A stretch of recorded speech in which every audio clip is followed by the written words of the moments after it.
Medyo nawiwili pa akong magsagot ng mga questions kasi meron pa akong hangover sa event na nangyari 2 days ago tapos kahapon. So, kaya parang gusto ko pa magsagot ng mga questions. And isa sa mga naging participant kahapon, meron siyang follow-up question sa akin today. And yung question niya nga is regarding sa trade license. Ang tanong niya is, kailangan po ba daw ng trade license kapag magpuput up sila ng kiosk or store doon sa Global Village?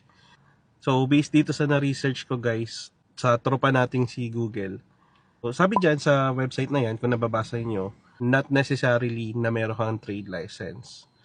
However, yung disadvantage lang kapag wala kang trade license is ganito. Let's say for example, you have a kiosk or meron kang store or nagsimula ka na magbenta doon sa Global Village.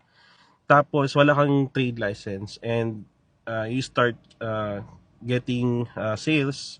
However, some of your customers are willing to pay using card. So, syempre tayo, since ayaw din natin mawala yung ganong sale, so, ang tendency niyan is kailangan natin kumuha ng card machine.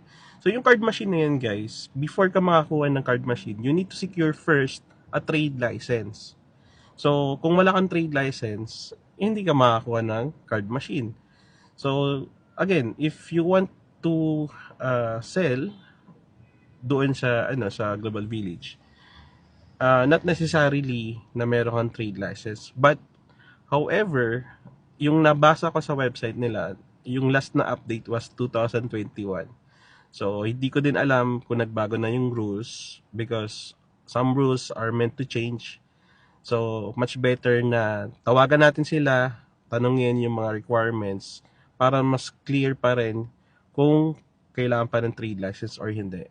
If you're going to ask me kung kailangan ng trade license, I highly suggest na kumuha kayo ng trade license kasi in the future, magagamit niyo yung trade license. And yung recommended ko na business setup company or agency is yung Next Generation Business Solution. You can contact them. Nasa comment section yung number. And you can ask about trade licenses kung paano mag-secure. So, yun lang guys. Happy selling.